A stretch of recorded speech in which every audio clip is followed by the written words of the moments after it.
Start.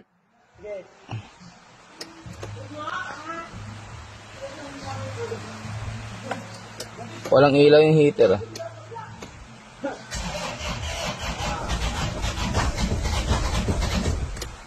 Sige, bomba.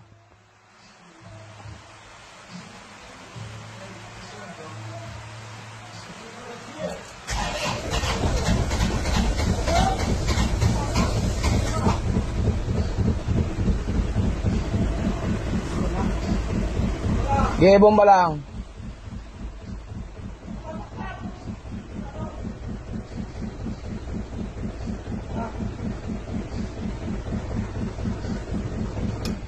Sige, sa bomba.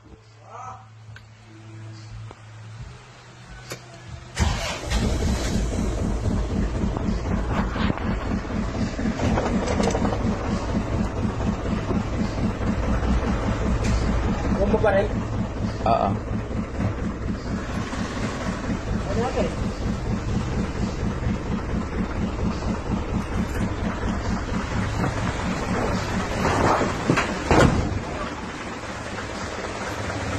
Ano?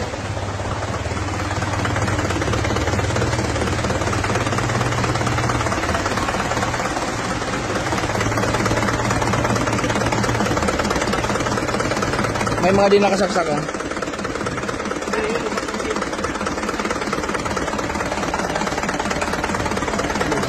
Oh. Baldi nagbubukas. Saksak muna. Yun, sila rin ata. Priority naman natin na ma-check po yung inyong sasakyan kung okay pa, na-extend yung brake pin. Ayan. Tapos pinababalik na lang ulit natin kasi hindi natin alam minsan yung bukso ng customer. Ayan. Kasi minsan yung brake in, naka-brake in na minsan tanghali na nadating, wala tayong start. Chine-check lang muna natin. Tuloy-tuloy yung brake in tapos i-advise natin kung anong step na yung kanyang gagawin. Mayroon kasi tayo tinatawag yung speed mga boss. Yung bibigay na takbo, hindi agad birit-birit. Sa amin, ang unang rekomendasyon namin sa pag-release namin, although na-break in na namin, pero hindi pa rin pwede natin abusuhin yung ating sakyan. 40 to 50, and then dagdag naman 50 to 60, hindi namin binibigla o nire-recommend yung hapit ka agad. Kasi minsan hindi natin na monitor yung mga noise nga o kung anong kailangang i-check pa. Ayan, pag may napapansin na kakaiba about temperature, tunog ng makina, oil leak, water leak, coolant leak, o kung ano pa man, ayan, kailangan ibalik. Ayan. Dito sa amin mga boss, may warranty yung bawat gawa natin. Ayan, minsan antay lang tayo. Yun nga lang ng start. Pero kung maaga kayo pupunta about sa warranty, wala pang problema. Hindi tayo tumatanggi sa warranty. Basta ginawa natin, wala tayong mahabang pag-uusapan. Kaunting pasensya lang or ano minsan, tiis. Kasi minsan pagdating nyo, wala talaga tayo masalangan. Mag-antay po talaga tayo. Hindi tayo pwede magkalas sa kalsada. Ayan. Basta yun lang po, ang warranty is warranty. Hindi po tayo tumatakbo sa kahit anong warranty. Ayan. Mura pa gawan sa TV eh. So sila mga boss, ways Google Maps, Almar Auto, cellphone number naman 0946-592. Ayan sir, continuous yung break-in. Ayan. Kung ganyan lang po yan maghapon sir. Monitor lang po namin yung temperature at leak. Sa ilalim pa check may leak. May ilalim. Wala naman. Wala. Okay. Wala naman leak sir kasi mula nung bagyo, bago dumating yung bagyo, napatuyo na namin to. And then, siguro halos 1 week na napatuyo na. Kaya malabo na talagang mag-leak. Ayan. Break-in na lang po tayo sir. Dito sa inyong sakyan. Yung mga problemang crosswind or usok dyan, welcome po sa Almar Outdoor. Ayan. Break-in po muna tayo sir. Ayan. Temperature check. Ayan, napakababa sir ng temperature. May thermostat pa ito mga boss. Ayan.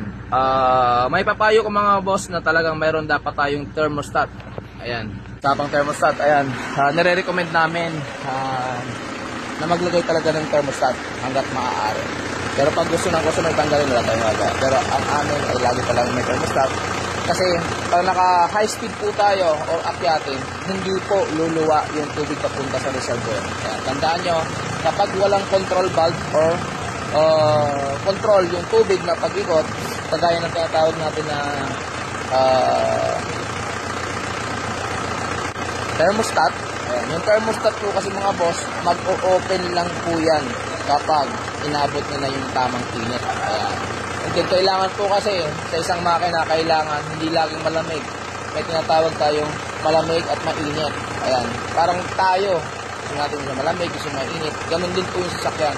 Kasi pag palagi pong malamig yan at hindi nakakaramdam ng init, katamang init, asahan nyo, akala nyo, maganda yung effect. Kasi lahat naman ng maganda may bad and good effect talaga yan. Ayan. Lagi nyo tatandaan. Yung maglagay ka ng thermostat, may bad effect yan. Halimbawa, sabihin na natin, sabugan ka dahil nag-clog, nagbara. Ayan. Yun yung mga bad effect ng thermostat. Pero yung good effect naman ng thermostat, na-maintain niya yung tamang init at lamig sa loob ng makina na hindi siya masisira. Anong mga nasira yung sinasabi ko? Ayan. Hindi siya kinakalawang or nabubulok yung pagitan ng makina kasi mayroon siyang tinatawag na init at lamig na tama para sa kanya. At kung ano-ano pa man, marami pwede nyo research or next time pag mga time tayo, pwede natin i-topic. Basta, ayan, engine overhaul po ito ng Isuzu Crosswind. Ayan, medyo natagalan lang tayo kasi may mga nangyari dahil itong pagbagyo, kaya hindi agad natin napaandar. Ayan, kasi basa po yung ilalim namin. Although hindi naman kami binaha, yung hapyaw lang ng tubig galing sa kalsada.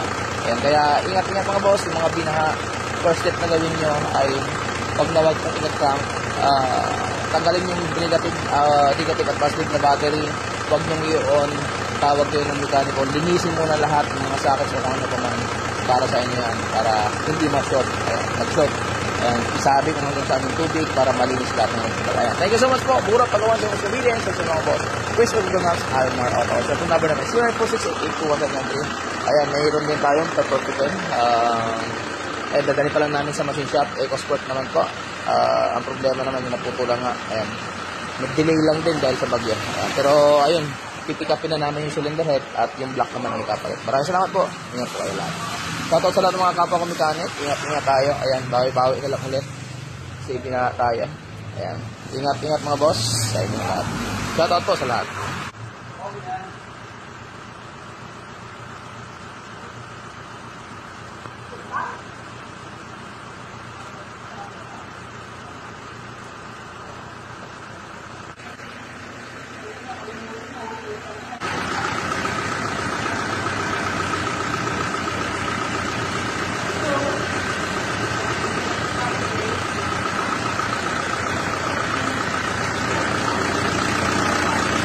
Ayan, naaminin ko sa inyo mga boss, first time ko po mag-overhaul ng Isuzu Crosswind.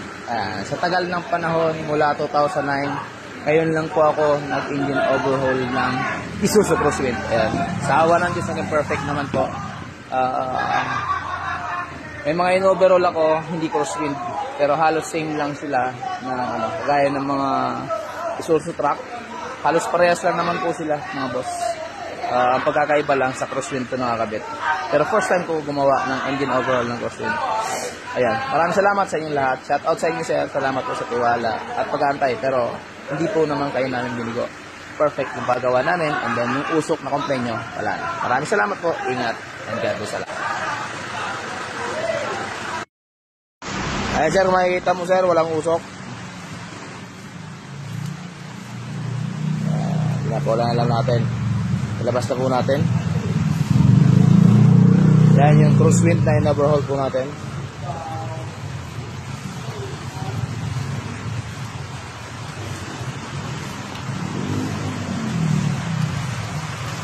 Yan, maulan.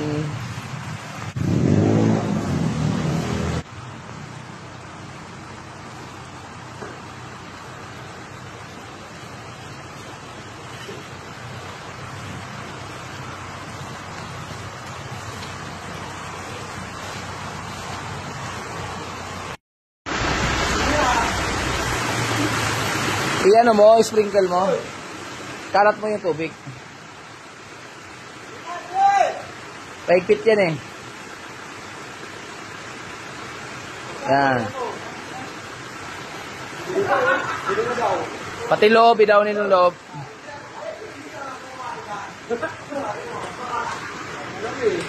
Ayan sir, naka-continue tayo break-in. Mga 2 to 3 days break-in tayo. Para sulit. Temperature normal. May thermostat to.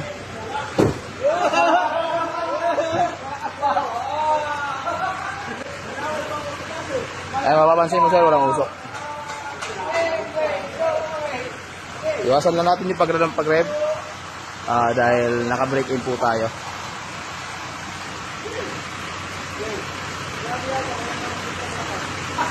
Pati lobby daw ni buga ng hangin.